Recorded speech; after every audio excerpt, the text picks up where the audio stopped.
With the conclusion of hostilities, the war had profound effects on the United States, both at home and also a role for projecting power overseas. We'll begin initially by looking at our war at home for just a second. The economic impacts we've talked about, wartime socialism or the centralization of the economy under government control, a command economy, something we never believe in, never do. As a free market capitalist society, we don't really follow that model except during times of war because national survival trumps these ideas of free market state when necessary. But in terms of economic impacts on race and gender, we had seen from the progressive era, 1900 to 1920 was the era of the first great migration of African Americans north. They leave the Jim Crow South for American urban cities, for industrial work, for many instances, war labor work, as there's so many soldiers that have been taken out of the economy who are now fighting over in the trenches in France. For women as well, we see that women had many jobs they did not perform prior to this because of labor shortfalls. These jobs will all go away when the war ends with labor dislocations, but for the war, you're going to see, in a greater sense, even in World War II, you're going to see some civil rights and women's rights agitation come out of these movements where women and minorities contributed to the war effort with their skills, with their labor, with their efforts in a way that shows that maybe they have a stake in society too. Women are ultimately going to parlay this into the right to vote, which is the amendment they're going to get in 1920, which is going to then provide for women's suffrage.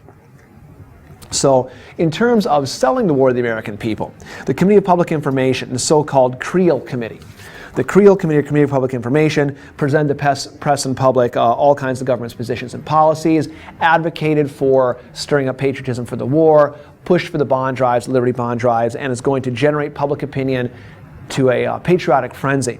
Now, doing so, it's a fine balance between becoming patriotic to saying, I'm so patriotic that if you don't love the country like I do, you're not a good American. And Americans begin during this time overreaching on policies a little bit in terms of muzzling civil liberties. This is not unlike the Civil War. Remember, Lincoln suspended habeas corpus. We had seen also same things going to take place with Japanese-American internment during World War II. Civil liberties tend to get restricted during wartime because winning the war becomes the most important thing. And so two pivotal acts get passed. The Espionage Act, which called for penalties against spying, and then of course the Sedition Act, which penalized Americans, limits freedom of speech for what were called disloyal actions, which was a term that was never really fully defined. Translating it, it means speaking out against the government or speaking out against the war. Eugene Debs, socialist candidate for president, was famously jailed under this when he knowingly violated it to get himself jailed, saying this is a wrong act for this country to even have. In the case of Schenck versus U.S., the Sedition Act goes all the way to the High Court, and famously Oliver Wendell Holmes rules in his decision for clear and present danger, saying, yes, the government has the right to restrict speech. The example he gives is you cannot shout fire in a crowded movie theater unless there's really a fire. Because if you do that, you incite a panic which is dangerous to the public good. So there are times, Holmes argues, and the court agrees, the court renders this decision, when the government has the right to shut its citizens up. And so you see this rollback of civil rights as a result. In terms of the struggles for overseas, these are struggles at home with dissent, with diversity, with differences of opinion, economics of race and gender. Overseas, the struggles are somewhat different. Overseas, the struggles involve dictation of the peace terms. Wilson had gone into the war wanting this to be peace without victory and a war to end all war. The great powers of Europe can't and don't want to go along with that, at least not their governments. They can't say, after squandering all the blood and treasure they squandered, we had all these people, killed in war, we lost all this, we've ruined our economies, we've ruined our societies, and what we brought you for all this was peace without victory. No, they can't do that. They have to have tangible gains out of this. And the failure for the great powers to agree is what's going to sow the seeds for World War II in so many ways. Wilson is going to call for his 14 points. The most key elements of these 14 points that you'll need to know for the exam in multiple choice or written format, the big ones are no more secret treaties. What Wilson wants to do, you might be able to figure this out, Wilson wants to learn from history. Let's learn from the mistakes of the past. Secret treaties and alliances started the war. Let's not have those anymore. Freedom of the seas. The same thing we wanted in 1812, same thing we wanted in 1914, 1915. No interfering with neutral powers in their commerce and trade. No more spheres of influence. Remember, colonialization, imperialism helped start the war. Arms reduction. Militarism led to the war. Everyone had the weapons. They weren't afraid to use them. An impartial adjustment of colonial claims, which would sort of be an anti-colonial, anti-imperialist step. And then lastly, his so-called League of Nations, a general association of nations where people could talk about and arbitrate their problems through discussion rather than deal with them through violence and warfare. This was his key crowning element to try to have the war be the last modern war, to end all wars that follow, have a place, a forum where people could have engage in dialogue. Stacked up against this, you have realpolitik. Remember that AP history word. It's ruthlessly pursuing a foreign policy based on your own self-interest. Lined up somewhat in opposition to Wilson's ideas and idealism, you have Great Britain under the leadership of Prime Minister David Lloyd George, France led by Prime Minister George Clemenceau, and Italy led by Vittorio Orlando. You have the rest of Europe wanting certain things, which would be to punish the Germans, but France and Great Britain in particular want to punish them. They want to see Germany pay for the war, they want territorial and financial concessions, they want to make sure Germany has no military in the future, they want a punitive, harsh peace. And the best line on this is George Clemenceau, Prime Minister of France, was once asked, what do you think about Wilson's 14 points? And his reply was, God gave us 10 commandments and we broke those. Woodrow Wilson, he brings us 14 points. We shall see. And it shows you that he has no illusions about what he wants. He's not interested in idealism. He wants ruthless self-interest for his own country. And so the Treaty of Versailles winds up being, at the peace conference, hammered out largely among the big four. Wilson, Lloyd George, Clemenceau, and then Orlando of Italy, who wasn't there a lot of the time, so winds up being the big three, 2-on-1, France and Britain stacked against Wilson, as Wilson fights for his league. What ultimately winds up coming out of this process is the Treaty of Versailles, which is a compromise that in many ways meets the worst of all options as opposed to the best of all options. A mandate system. In other words, Germany's colonies were seized from it, and they were handed over under trusteeship, if you will, to the great powers. So it did sort of wind up being a little bit of a land grab after all. Germany was disarmed. It wasn't going to stay disarmed. That's a story for a different lecture. Germany was disarmed, but more significant than that is going to be the war guilt clause. The Allies were able to successfully get into the treaty, Article 231, through which Germany admitted, yes, World War I was all our fault. We're guilty for it, and we're going to pay everyone back all the reparations or costs of the war. Not only is this wildly unpayable back, it's wildly untrue. Germany certainly had a lot to do with why the war started, but so did all the other great powers of Europe, as you remember from the first part of our lecture, the first part of our lesson on what caused the war. Germany being blamed for it in many ways, in their view, is going to be seen as a scapegoat's peace where everyone else gets off free.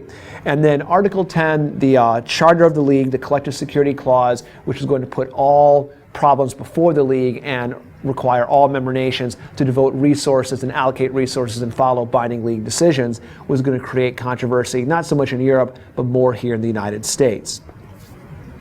So when it came to ratification, this treaty is imposed by the victors, and Germany feels wronged. The losers feel wronged. It sets the stage for payback. The whole German view of what we want is revenge and payback in the future. We'll see if we can get it. In the United States, though, Article 10 of the treaty, the Collective Security Clause, which would bind America to League decisions, this was the rub of the treaty here in America. There were serious reservations about it. First of all, in the ratification struggle, the Republicans had concerns about the way the whole treaty had been set up in the first place in the negotiation process. Wilson didn't put a single Republican on his committee to go help him negotiate the treaty, and he never asked the Senate for help in choosing the terms of the treaty and who would go. So from the Republican point of view, Woodrow Wilson simply wants to do it all himself. And the Republicans began to brand Wilson as having what they called a messiah complex. So the Republicans see him as just wanting to do it all his own way, and incapable of compromise, and the fact that they weren't consulted in the Senate under Henry Cabot Lodge, the Republicans, they're going to stand in his way. Now, when it comes to standing in his way, there were two sets of opponents to the treaty. Some were Republicans led by Lodge, who were moderates, the so-called reservationists. The best term to describe them would be independent internationalists. They're willing to accept the treaty, but they want some things changed so that America could preserve its traditional unilateralism, its traditional ability to act independently on the foreign stage, not be bound by League decisions. For instance, would League decisions mean that the sphere of influence being the Caribbean could no longer be the American sphere of influence? The reservationists said, we don't want to go along with that. On the other hand, there was a second set of opponents, the irreconcilables. These were not reservationists, they were isolationists. These were people who increasingly felt that the war had been a mistake, that we had somehow been suckers or chumps for almost getting drawn into Europeans' problems in the First World War, and we should stay out. We should definitely not have anything to do with that anymore. We shouldn't engage in these great power world politics. It was a mistake of us to have done so. We should have listened to George Washington and stayed out of foreign affairs, stayed out of entangling alliances, stayed out of European squabbles that we have no issue with. These isolationists, they don't want to accept the treaty under any circumstances whatsoever. Wilson comes home from hammering out the treaty in order to try to sell it to the nation and sell it to the Senate. He takes his case nationwide. Henry Cabot Lodge isn't really buying, but Wilson takes his national tour and gets sick, actually winds up having a stroke. And the last about half year of his presidency, he's largely bedridden, and his aide and his wife, instead of the vice president, his aide and his wife kind of largely wind up dictating a lot of what his policy, a lot of what Wilson administration's policy is going to be. The treaty ultimately fails to get ratified. The United States has to sign a separate peace with Germany after the war by joint resolution.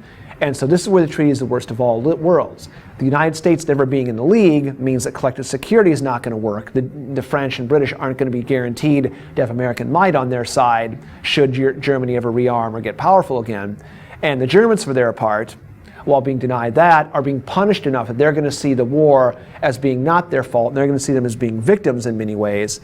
And so the consequences, both near and far, are going to be normalcy in the short run, and people can forget about the war and Germany can get punished. But in the long run, collective security will fail, because you can't have one of the greatest actors in the world stage, the United States, a major power, not involved, sitting on its hands. And again, Germany want to decide that all they need to do is wait for the right time, and they will avenge this defeat later on, which is hardly peace without victory. So that is the conclusion of the ratification struggle, which is the conclusion as Americans see it as their role in foreign affairs. They think, we've washed our hands, we're done, which will then set the stage for our next lesson, which will be on internal activities in the 1920s in America.